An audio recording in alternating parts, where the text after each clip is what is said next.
안녕하세요. 여기 대치 720에서 2월 초부터 수능 볼 때까지 쭉 수험 생활을 한 수험생입니다.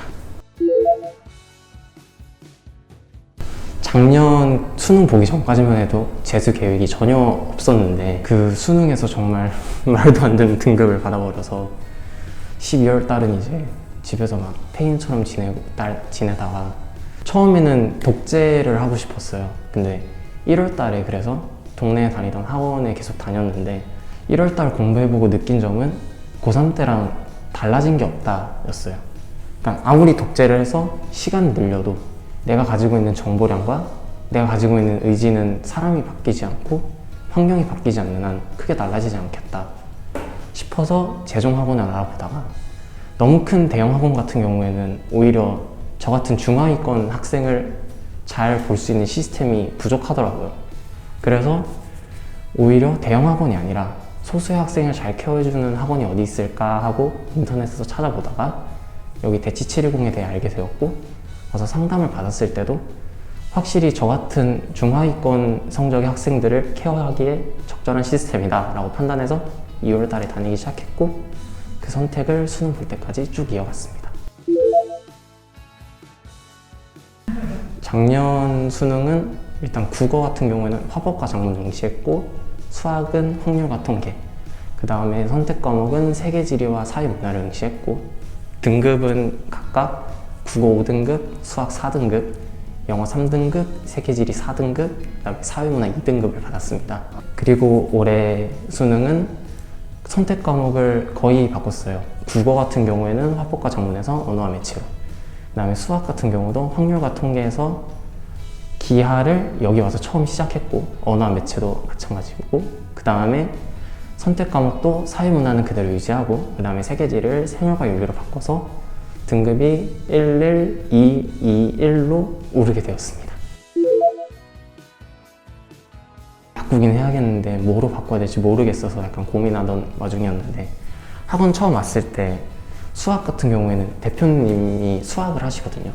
근데 제 얘기를 듣고 기하가 정말 괜찮다 해서 기하를 해보는 거 어떠냐라는 대표님의 권유로 기하를 하게 되었고, 국어 언어와 매체 같은 경우에는 국어 반을 배정을 받게 되고, 그 다음에 국어 선생님들과 상담을 하다가 그러면 너가 화법과 작문에서 시간을 줄이는 것도 힘드니까 오히려 언어와 매체를 열심히 공부해보는 건 어떠냐라는 국어 선생님들의 권유로 언어와 매체를 하게 되었고, 그 다음에 사회탐구 같은 경우에는 여기 컨설팅 해주시는 선생님이 계시거든요. 그래서 하나를 못 정했다, 고민 중이다 라고 하니까 그러면 너가 지금 선택 과목도 2과목이나 바꿨고 올려야 되는 등급도 많으니 가장 무난하게 선택하는 생활과 윤리와 사회문화로 하는 건 어떠냐라는 권유로 이 선택 과목을 결정하게 되었습니다. 제가 살짝 결정을 못하는 그런 성격인데 확실히 이 학원 와서 저 같은 성격의 학생들은 꽉 잡을 수 있는 그런 점이 저는 좋았다고 생각해요. 일단 성적이 오르게 됐던 얘기를 하려면 작년에 성적이 안 올랐던 이유부터 얘기를 해야 될 것 같아요. 일단 저는 약간 고3 생활을 하면서 저 스스로를 평가하자면 약간 억울한 개구리. 왜냐하면 사실 그 파락군, 소위 말하는 이 서울이나 강남 쪽에 사는 아이들은 경기도 흔히 말하는 지방 학생들보다는 정보량이 많은 건 사실이잖아요. 근데 저는 아까 말했던 지방 학생이기도 하고, 그래서 확실히 이 입시라는 거대한 그리고 유동적으로 흐르는 흐름 속에서 저는 확실히 정보량을 많이 알지 못했고, 하지만 제일 중요한 거는 자기가 정보량을 많이 모른다는 걸 고3 학생들은 몰라요. 그게 제 입시의 가장 큰 페인이었다 생각하고, 이 학원에 와서 가장 크게 바뀐 점은 그 입시라는 급변하는 흐름을 정확하게 파악할 수 있는 선생님들이 가득 차 있어요. 여기는 솔직히 말하면 여기 있는 선생님들이 다 하나의 스타일인 게 아니라서 저는 그 점이 이 학원의 가장 좋은 점인 것 같아요. 만약에 내가 수업을 듣고 있다가 이 선생님의 수업 스타일과 나랑 잘 안 맞는다, 근데 내가 나랑 맞는 선생님이 누군지 모르겠다 라고 말하면, 이 학원의 가장 큰 장점은 선생님이 수업 시간이 없는 시간이면 거의 대부분 상담이나 질문을 할 수 있어요.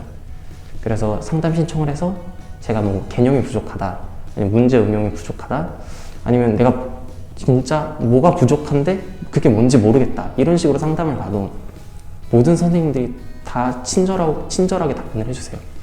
내가 보기에 너는 이 부분이 부족하다. 그러면 아마 반을 여기로 옮겨서 이 선생님이 잘 맞지 않을까 라고 권유를 해주시고, 저 같은 경우도 실제로 국어 선택 과목 같은 경우에 너는 그러면 선택 과목을 처음 하게 되니까 나보다는 이 선생님한테 가서 개념을 같이 들으면서 인강 선생님 이런 분이 유명하시던데 이분의 선택 과목 개념서랑 같이 병행하면 어떠냐 라고 상담을 해주시고, 또 저를 맡게 되신 그 선생님이랑도 상담을 한 번 더 하게 되면서 학생 개개인에 맞는, 개개인이 가장 필요한 게 뭔지를 정확하게 짚어줄 수 있는 시스템이 720의 가장 큰 장점이라 생각합니다.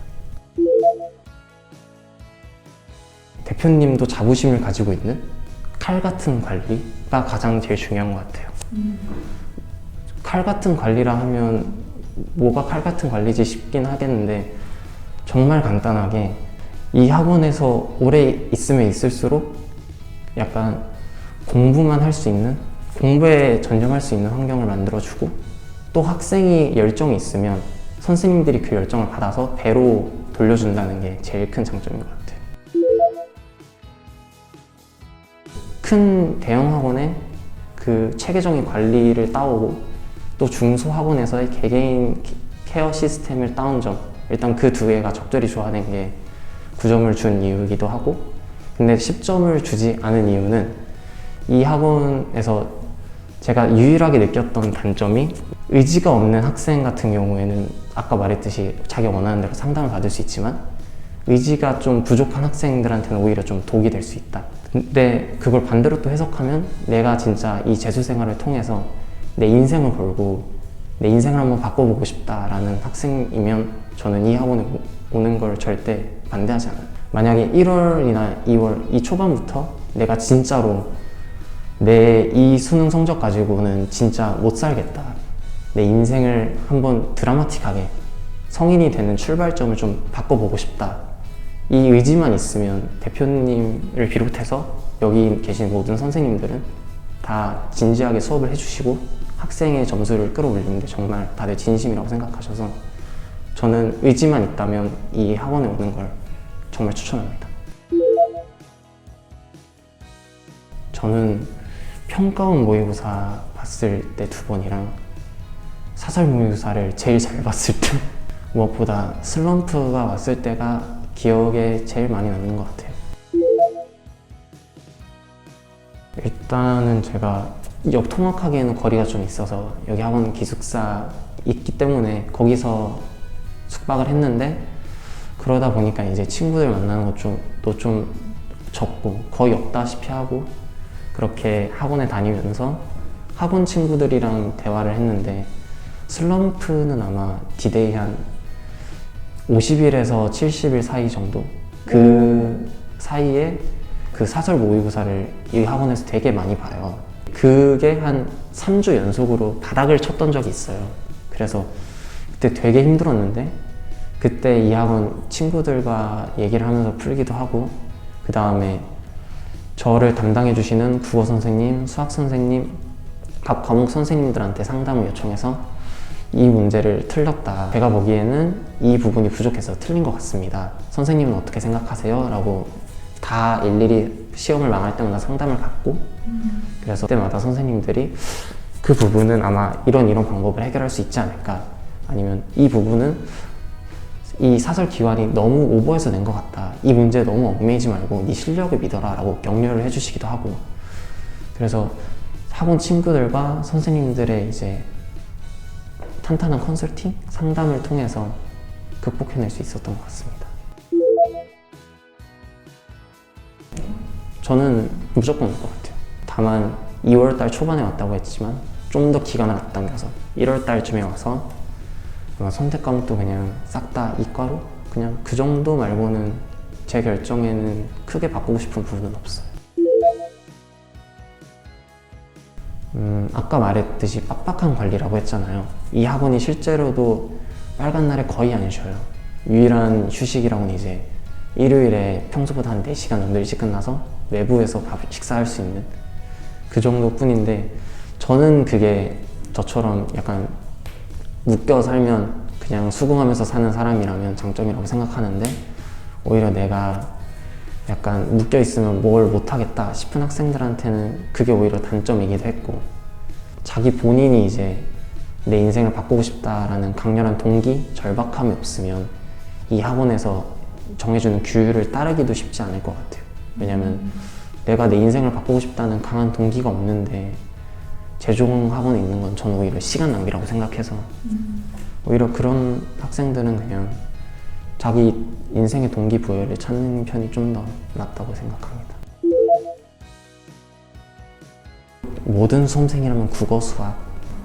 국어 같은 경우에는 내가 좀 잘한다고 생각했는데 점수 편차가 다 맞을 때도 있는데 갑자기 어느 날은 막 68점 이렇게 떨어지는 경우도 있어서 등락폭이 커서 걱정했던 과목이고, 수학 같은 경우에는 정말 모든 수험생들의 그 고민이잖아요. 해도 안 오르나 싶어서 정말 고민했던 과목.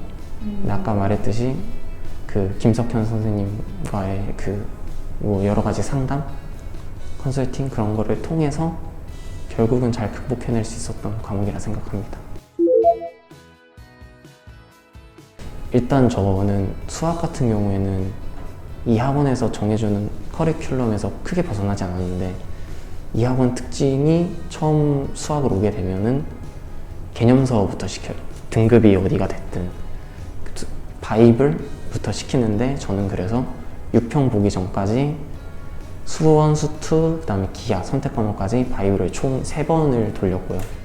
저는 개념이 부족하다 생각했고, 그 다음에 대표님도 개념서랑 기출부터 끝내면 정말 망해도 2등급은 나온다 라고 하셔서 6평 보기 전까지 개념서만 쭉 돌리고, 내가 진짜 너 수투에 뭐 이 단어는 뭐야? 라고 찝으면 그거 여기였고 이런 개념이 있었다, 튀어나올 정도까지 개념서를 풀고 나서야 이제 문제풀이로 넘어갔던 것 같아요. 수학은 그게 노하우였고, 그런데 이제 재수 생활을 쭉 하게 되는 학생이라 말하면 노하우를 딱 한 가지 꼽자면 저는 절박함이라 생각해요. 내가 진짜로 했던 말 또 하는 거긴 한데, 인생을 바꾸고 싶다라는 강한, 굳은, 꺾이지 않는 의지가 있어야 아까 말했듯이 슬럼프도 결국은 본인이 해결해야 되는 거고, 점수 향상도 어느 좋은 커리큘럼을 만나도 본인이 이끌어내야 되고, 성적이 당연히 늘 상승 곡선만 있을 수는 없고, 아까 말했듯이 저도 이제 국어는 68점 이렇게 나오는데 수학은 막 50점대가 나오기도 했었어가지고, 수능 보기 2주 전에 봤던 모의고사에서 그때도 그걸 이겨낼 수 있는 건 결국 본인 자신이니까, 수험생한테 가장 중요한 태도 혹은 전략 하나를 꼽으면 이 악물고 버티는 간절함. 저는 그게 수험생활에서 가장 큰 조언이라고 생각합니다. 일단 당연히 학원의 도움이 컸죠. 그래서 학원에서 어떤 도움을 줬냐라고 하면, 일단 전반적인 공부 계획, 기출을 한 바퀴 더 돌려라 라고 말한 것도 사실 처음에 제가 계획한 게 아니었어요. 어떤 이유였냐면, 학원에 처음 들어오고 상담을 받았을 때 국어 선생님이 됐든 수학 선생님이 됐든 하시는 말씀이 기출을 무조건 탄탄히 다져라. 그래서 제가 한 번 더 여쭤봤죠. 기출을 그러면 그냥 풀면 되냐? 라고 말하니까 당연히 그냥 푸는 건 안 되고 풀고 나서가 더 중요하다. 아까 제가 말했듯이 오답하는 거 있잖아요. 시간 배분 같은 거는 지금 6평 전이니까 필요 없다. 오답을 해서 이 문제를 얼마나 네 것으로 만드느냐가 이제 기출의 핵심이다 라고 하셔서, 그럼 그 방법은 제가 고민을 해보겠다 라고 얘기를 해서 아까 제가 그런 기출 계획을 세우게 된 거고, 그 다음에 학원 같은 경우에서도 기출만 푸는 게 아니라 또 다른 사설 기관에서 문제들을 사와서 이런 좋은 문제도 있었다 라고 얘기를 하면서 주게 되니까 그런 것도 오히려 잘 받을 수 있게 됐고, 무엇보다 학원 스케줄이 그렇게 빡빡하지 않아서 개인 공부 시간이 많이 나고, 또 빡빡하지 않은 수업 시간 속에서도 필요한 걸 잘 찝어줘서 일단 점수가 그렇게 많이 오를 수 있었던 것 같고, 그 다음에 개인적인 계획 같은 거는 정말 그냥 기출이랑 수학 개념서밖에 세우지 않았어서 6평 점수가 그렇게 나오게 된 데는 솔직히 학원에서 기본적인 포맷을 잡아줬던 게 가장 컸다라고 저는 생각을 해요. 내 자신을 위해서 10년 후가 아니라고 당장 내년에 나를 위해서라도 인생을 걸고 인생을 건 사람처럼 행동하세요. 늘 고민하고 늘 고뇌하고 또 그 고민한 걸 실천으로 옮기고 여러분의 인생을 그렇게 한 계단씩 바꾸다 보면 어느새 뒤돌아보면 처음과는 완전히 달라진 자기 자신을 만날 수 있을 것 같습니다. 감사합니다.